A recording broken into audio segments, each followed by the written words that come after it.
Ani პოზიცია მაინტერესებს კობახიძის დღევანდელ წერილზე. რისი თქმა უნდა, შენი აზრით, ირაკლი კობახიძეს რატო გაკეთა ამ ყველაფერზე აქცენტი, თუ რა ხდებოდა 2008 წლის შემდეგ და შესაბამისად რამე ახალ სიურპრიზებს ხوار და ველოდოთ ხელისუფლებისგან. რუსეთთან მიმართებით. პირველ რიგში, რა თქმა უნდა, დავიწყებთ ეს არ არის დიდი სიახლე, კობახიძე ყოველ აგვისტოს აკეთებს გარკვეულ პროვოკაციული ტიპის განცხადებას რუსეთის თემასთან დაკავშირებით. ახლაც მოდის ეს უმძიმესი, ძალიან მაღალი სენსიტიურობის, მაღალი გრძნობლობის დღეები ჩვენი ქვეყნისთვის, ყველა პატრიოტი ქართველისთვის, ყველა მოქალაქისთვის და ჩვენ ხედავთ, რომ კობახიძე, როგორც რუსეთის ყურმოჭრილი მონა, არის კიდევ ერთხელ ფორმაში და რა თქმა უნდა, კიდევ ერთხელ შემოაქვს ეს თემა ასე პროვოკაციულად, როგორც მან ეს შემოიტანა. რას უნდა აკეთებდეს დღეს ნამდვილი პრემიერ-მინისტრი, ხო, ადამიანი, რომელსაც ამ ქვეყნის ბედი აბარია და ადარდებს რამე პასუხისმგებლობით. პირველ რიგში უნდა საუბრობდეს რუსულ აგრესიაზე, უნდა საუბრობდეს იმაზე, რომ საქართველო იყო პირველი იმ ძალიან დიდ ჯაჭვში და შემდგომში ვითილეთ, მაგრამ კობახიძე და მისნაირი რუსები დღემდე საქართველოს აბრალებენ ხოლმე იმ ძალიან დიდ უბედურებას, რაც მოხდა 2008 წელს. მაშინ როდესაც თემა სოფლემ გაიაზრა, რომ 2008 წელს საქართველო იყო პირველი საპილოტო პროექტი, ასე თუ ვიტყვით, რუსული ახალი თაობის იმპერიალიზმისა და შემდგომში ეს გაგრძელდა 2014 წელს ყირიმში და 2022 წელს უკვე რუსეთ-უკრაინის ომის სახით, რომელიც დღემდე ცხადია მიმდინარეობს და რომელმაც ძალიან ბევრი ადამიანი აზარალა, ძალიან ბევრი ადამიანი გაწირა და გაუბედურა. ბავშვები ბავშვები და მოხუცები და ნაცვლად იმისა, რომ ეს კაცი, რომელიც საკუთარ თავს უწოდებს რუსეთის მიერ ოკუპირებული სახელმწიფოს პრემიერ-მინისტრს, ნაცვლად იმისა, რომ ეს კაცი ამაზე რეფლექსირებდეს, ამაზე საუბრობდეს და რაიმეს აკეთებდეს, რომ ქართული ინსტიტუტები გააძლიეროს, ქართული ჯარი გააძლიეროს, ქართული უსაფრთხოება გააძლიეროს, საოკუპაციო ეგრეთ წოდებულ ზოლთან ცხოვრები ადამიანები გააძლიეროს. ეს არის კაცი, რომელსაც ნათქვამი აქვს, რომ ნამყოფი არ არის იქ. წარმოიდგინეთ მე რა 45 თუ 46 წლის კაცია და ნამყოფი არა ვარ რომ ამბობს. შეიძლება რომ პრემიერ-მინისტრი გერკვას ან ნამყოფი არ იყოს საოკუპაციო ზოლთან. შეიძლება რომ საერთოდ პოლიტიკოსი იყო, ან პარლამენტის წევრი, ან რამე მეტი და რეალურად არ იცოდე რაღაც დიცში და დვანში როგორც ცხოვრობს ხალხი. ეს წარმოსადგენია ნებისმიერ აი ქოცებს მირა ვწიქო, მოქალაქე ქოცებს. რომ ამბობენ ხოლმე რომ სუვერენულობას ვიცავთო, სახელმწიფო გადარდებს, აი რა სუვერენულობას იცავთ? საერთოდ გონზე თუ ხართ, პრემიერი ყავთ, აი ესეთი სირცხვილი თქვენს თავს. პრემიერი ყავთ, რომელიც ნამყოფი არა ვარ რომ ამბობს. იქ, სადაც ქართული სუვერენობის ბედი წყდება, იქ სადაც განიხილება სუვერენულობა, იქ სადაც ადამიანები საკუთარ თავზე გრძნობენ. მე ნამყოფი ვარ ყველა მაგ სოფელში. შიდა ქართლის ყველა, ესე იგი, ოკუპირებულ ზონაში ვარ ნამყოფი. და მე ამაყება რომ ამ ადამიანების მისმენია, იმიტომ ძალიან მაგარი ქართველები არიან. ბევრად უფრო მაგარი, ვიდრე ყველა ქოჩი ერთად აღებული. რატო იცით?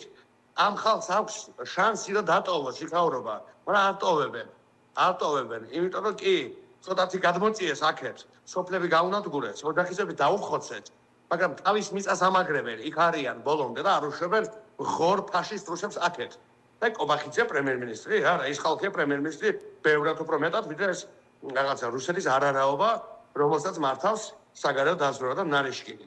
არაფერი ქართული, არაფერი ეროვნული. თქვენ ამბობთ, რომ ირაკლი კობახიძეს მართავს რუსეთის დაზვერვა და ნარიშკინი, ირაკლი კობახიძე ამ წელში ამტკიცებს, რომ თქვენ ყველას მართავთ deep state და მათი აგენტები ხართ და მათი დავალებით გძულთ რუსეთი. როცა დაგავალეს, მაშინ შეგზულდათ. 2008 წელს არ გზულდათ და ასე შემდეგ.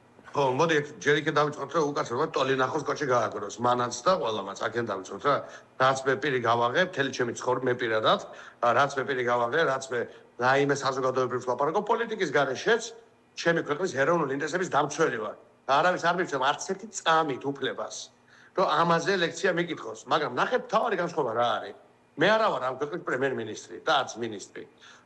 ის არის.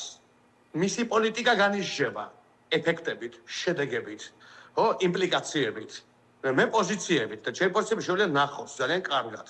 და მისი რენომე, მისი როგორ ვთქვათ, პორტფოლიო, მისი საქმეები განისჯება შედეგებით. მან მიიღო რუსული კანონი, მან ჩაშალა ევროპული ინტეგრაცია, მან დააშორა საქართველო ყველა საზომით ცივილიზებულ მსოფლიოს, მას აკეთებს ლავროვი, ნარიშკინი და ზახაროვა.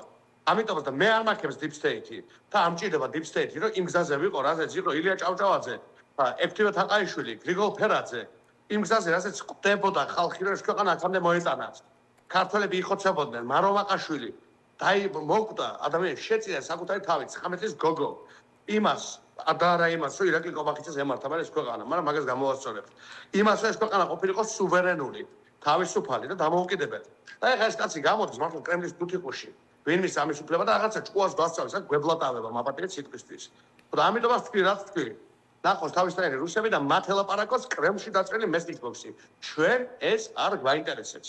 ჩვენ ვიცით, რა მისია გვაკისრია, რა მიზანი გვაქვს, ეს მიზანი არის ამ ქვეყნის განთავისუფლება რუსული ფაშისტური ურდოსგან, სახელად ქართული ოცნება, რომელსაც მარტო ევროპული გზა კი არ მოკლა, ქართული გზა მოკლა. მე ეს უფრო მადარებს მე რა. ქართული გზა მოკლა რეალურად ამ რეჟიმმა.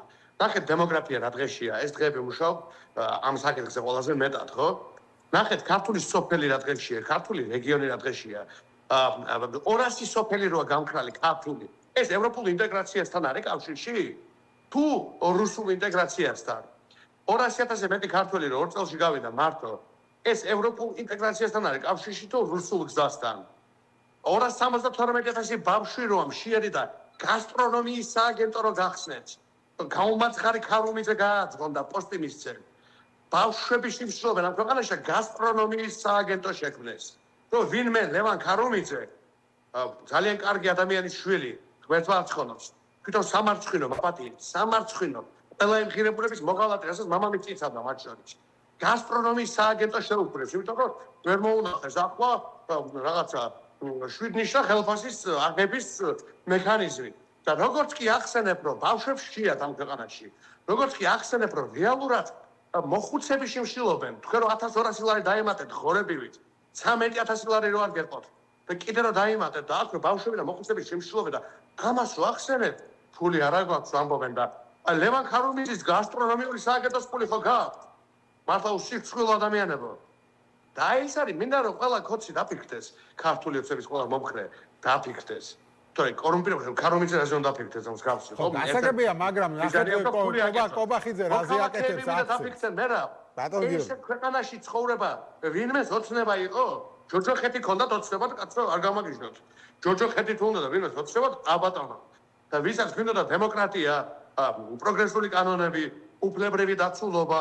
ხო, მაგრამ ნახე კობახიძე ცდილობს რომ ყველანი ჩაყაროთ ერთ ქვაბში, ყველანი მოგიხსენიოთ deep state-ის ასე ვთქვათ აგენტებად და ამბობს რომ თქვენ გინდათ ომი, რუსოფობია, დაძაბულობა, როგორც დაგავალებთ, აი deep state-ის ფაქტობრივად ასეთ ნარატივს ატარებს, რომ ეს ომი რაც ხდება, ყველაფერი deep state-ის დაწყებულია, რუსეთის კი არა, არამედ deep state-ი აკეთებს ამ ყველაფერს და თქვენ დაგავალეთ და შესაბამისად და ისინი კიდე აქ ემსახურებიან მშვიდობას. აი თქვენ რა ამბობთ რომ ჯოჯოხეთი აქო? ხდება ამბობს რომ აქ არის მშვიდობა. ჯოჯოხეთი მერე იქნებაო თუ ეს deep state-ის აგენტები მოვლენო და ახვევით ეს ასე ვთქვათ ნარატივი აქვს მას. აი, ბოლოს გავიგეთ, რომ გამიმეორე თუ შეიძლება. ამდენი ტყუილად ვილაპარაკე. ხო, მოკლედ, საუბარი გესმის ახლა ჩემი? ეხლა მესმის, კი. ხო, ანუ კობახიძე საუბრობს იმის შესახებ, რომ ცდილობს რომ ყველა ერთ ქვაბში ჩაყაროთ, რომ ყველანი ხარ deep state-ის აგენტები. Deep State არის ომის პარტია, გლობალური ომის პარტია. 2008 წელსაც ახლა უკრაინის ომი რუსეთმა კი არ დაიწყო, რეალურად Deep State-ის ძალისხმევით მოხდა ეს ყველაფერი. რასაც დაგავალებ Deep State იმას იზამს და თქვენ რომ ამბობთ რომ აქ ჯოჯოხეთიაო, ის ამბობ ჯოჯოხეთი კი არ არისო, მშვიდობა არისო. ჩვენი დამსახურებითო და აი ეს Deep State-ის აგენტები თუ მოვლენ ხელისუფლებაში, ჯოჯოხეთი მერე იქნებაო. მისთვის მშვიდობაა, მე რა, ამას მოხსნით ჩვენ ამომრჩევოს, ხო? მისთვის მშვიდობაა, მის საბანკო ანგარიშში მშვიდობაა.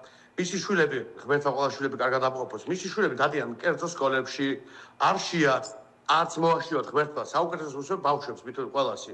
მაგრამ ძალიან მნიშვნელოვანი მაგალითია, ნახეთ 272,000 სხვას შია და მათთვის არ არის მშვიდობა. არ არის და მე იმ ხალხს წარმოვადგენ. გესმით? აი ამ ხალხს წარმოვადგენ და მინდა წარმოვადგინო მეტი და მეტი მათგანი, ვისაც შია, ვისაც ცივა, ვისაც არ აქვს რეალ პერსპექტივის განცდა. ამ ქვეყანაში ბავშვებს აღარ აჩენენ. აღარ აჩენს სტატისტიკაა ოფიციალური. ხო? 6500-ით მეტი ადამიანი გარდაიცვალა, ვიდრე დაიბადა. კატასტროფა გწირს. და ეხლა მშვიდობა არის ესა? ისი მშვიდობა არის, ვერ გავიგე. აი, სამთელს რო ანცებდა გინტური გონში, სანთელს ვანთებდა და სნაიპერის ტყვია რომ მოხდა თავში. ეს მშვიდობა არის? 4-2-ია რომ გადმოდიოდა ეგრეთ წოდებულ საზღვარზე და ცხოველივით რომ აპატიეთ და დაკლეს ადამიანს არ მინდა თქვა, მაგრამ რომ ეცგერნენ და მოკლეს, ესე ძალადობრივ მშვიდობა არის? ღვთლებს აიტაცებენ ცხრების ფარასავით. მშვიდობა არის? აღდგომაზე რომ ლოცვის საშუალებას არ აძლევენ ადამიანებს. მშვიდობა არის? რომელი ერთმა ან ქვეყნის მშვიდობა არის? პატარა გოგოს ვაკის პარკში დენირო დაარტყამს წყალში მშვიდობა არის? ესეთი მშვიდობა უნდა? ქოს? მე არ მინდა ეგეთი მშვიდობა. ანტაპონდით კრიმინალური აქტები რო ხდება და ახალგაზრდებს მაპატია და ფსიქიკური სნეულების მქონებს ის 3 ცეცხლსასროლი არაღი რო ქონდა სახლში. მშვიდობა არის? ეგეთი მშვიდობა უნდა ქოს? მენტალური პრობლემის მქონე ადამიანს ქონდა პოლიციის მიერ უკან დაბრუნებული იარაღი, რომლითაც 17 წლის ბავშვი მოკლა. ეგ მშვიდობა არის? ნებისმიერ ჩვენგანი შეიძლება ყოფილიყო იქ უბრალოდ ის ბავშვი იყო იმ მომენტში იქ. ნებისმიერ ჩვენგანი შვილი შეიძლება ყოფილიყო ჯვარი წერია ყველას ამ თქვენ. ეგ მშვიდობა არის? როგორ შეიძლება რომ ეს ყველაფერი ხდებოდა ჩვენს ირგვლივ და ვიღაცები ნახირივით მიყვებოდნენ მართლა, თუმცა მშვიდობა ხო გვაქვსო? არ გაქვს მშვიდობა, არ გაქვს მშვიდობა, ეს არ არის მშვიდობა. ძალიან და რა მშვიდობა არის, როდესაც ომი გამოგვიცხადა ჩვენივე რეჟიმმა. ომი გამოგვიცხადა ჩვენივე ხელისუფლებამ. აი, სრულყოფილი ჰიბრიდული ომი გამოგვიცხადა რუსულ სტილში ჩვენივე ეგრეთ წოდებულმა ხელისუფლებამ. ყველა რუსული მეთოდით, ეგ არის მშვიდობა? ვინმე მეთქვის ეგ მშვიდობა არის? ნორმალური ადამიანს არ არის. და ამიტომ ვამბობ, რომ უმრავლესობა არის ამაზე, უბრალოდ ეს ბრძოლა უნდა მივიყვანოთ მშვიდად, პრინციპულად, მყარად იმ ერთადერთ ბოლომდე, რაც მას უწერია. ეს არის ეროვნული ხელისუფლების შექმნა, ქართული ხელისუფლების შექმნა. არაფერი რაღაცა არაორდინალურზე არ საუბრობ. მე მაგ საუბარი იმაზე გვჭირდება ხალხი, მე ძალიან ბევრს იმუშავებენ, ძალიან მშვიდად, ყოველგვარი რაღაც მინდებოდების გარეშე, ქართულ დემოგრაფიულ კრიზისს მოაგვარებენ, სოციალურ კრიზისს მოაგვარებენ და ქართულ ადამიანს საკუთარ სამშობლოში შეუქმნიან შანსს. აი ეხლა ეს გვჭირდება წამალი. ყველაფერი სხვა არის მეორადი.